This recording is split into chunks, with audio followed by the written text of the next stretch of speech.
آج ہم تو کہتے ہیں کہ ہمیں اہل بیت کے ساتھ پیار ہے، محبت ہے، لیکن نماز کے قریب نہیں جاتے۔ امام حسین کا جو پیغام صبر و رضا ہے وہ ہمارے بس کا روگ نہیں۔ معمولی سی تکلیف پہ واویلا کر دیتے، شور مچاتے، لیکن امام حسین نے جو ہمیں پیغام دیا کربلا کے بعد، جب 30 لوگ شہید ہو گئے، سورج ڈل گیا، ظہر کا وقت ہوا، تو آپ نے اپنے جھنڈا بردار سے کہا کہ شمر سے کہو جنگ روک، ہم نے نماز پڑھنی۔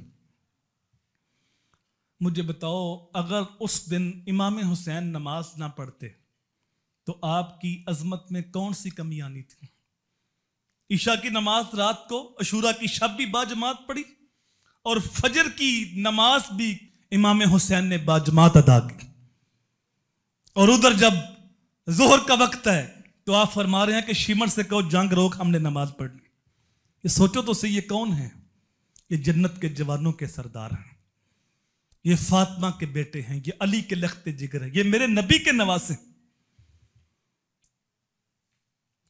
اگر اس دن وہ نماز نہ پڑھتے تو ان کی عظمت میں کوئی کمی نہیں آنی تھی۔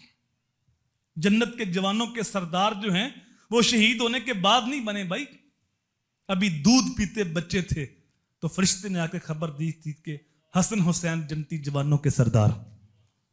اور یہ فیصلہ کس نے کیا تھا؟ میرے رب نے۔ اور اللہ کی شان کیا ہے؟ لا تبدیل لکلمت اللہ، اللہ کی باتیں تبدیل نہیں ہوتی، جو بات کرتا ہے پکی کرتا ہے۔ اگر اس دن وہ نماز نہ پڑھتے تو ان کی عظمت میں کوئی کمی نہیں آنی تھی، لیکن یہ پیغام تھا میرے لیے، یہ پیغام تھا آپ کے لیے کہ اے حسین ابن علی کو ماننے والو، دیکھو 30 لاشیں پڑے ہوئے ہیں، حسین کو پھر بھی نماز کی فکر ہے، لیکن وہ بد نصیب تھا شمر، اس نے کہا تم نماز نہ پڑھو، تمہاری نماز نہیں ہوتی۔ تو امام صاحب نے یہ نہیں کہا کہ مشکل وقت آیا ہے، لڑو، شہید ہو جو، نماز چھوڑ دو، یہ نہیں میرے امام نے کہا۔ میرے امام نے کہا کہ آدھے ان کے سامنے جنگ کرو اور آدھے صفے بنا کے نماز پڑھو، آنے والوں کو پتہ چل جائے نماز اس حال کے اندر بھی معاف نہیں۔ اور پھر جب سارے شہید ہو گئے، اپنی واری جب آئی، اللہ اکبر، آپ کے جسم کے اوپر 34 زخم تلواروں کے ہیں اور 121 سوراخ تیروں کے ہیں۔ یہ بھی مورخین کا اندازہ ہے، ورنہ زخموں کو گننا تو ممکن ہی نہیں، چونکہ ایک ایک زخم کے اندر کئی زخم تھے۔ کس نے امام علی سے پوچھا تھا کہ آپ کے دادا حسین کے جسم پہ کتنے زخم آئے؟ آپ رو پڑے، کہا سلام ہو دادا حسین کی ذات پہ، جس کے جسم پہ اتنے زخم تھے جتنے قرآن کے حرف ہیں، پورا جسم تیروں تلواروں سے چھلی ہے، لیکن جب گھوڑے سے فرش زمین پہ آئے، دیکھا نماز کا وقت ہے، تو آتے ہی میرے امام نے اپنا سر سجدے کے اندر رکھا اور اللہ کی بارگاہ میں عرض کی، اللہم صبرن علی بلائکا رضن بقضائکا تسلیما لامرکا سبحان ربی الاعلی۔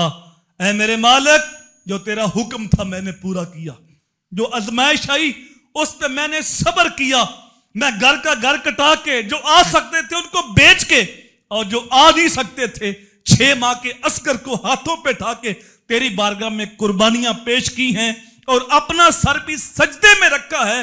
میں سی نہیں کرتا، میں تیرے اوپر راضی ہوں، تو بتا تو بھی حسین پہ راضی ہوا کہ نہیں ہوا؟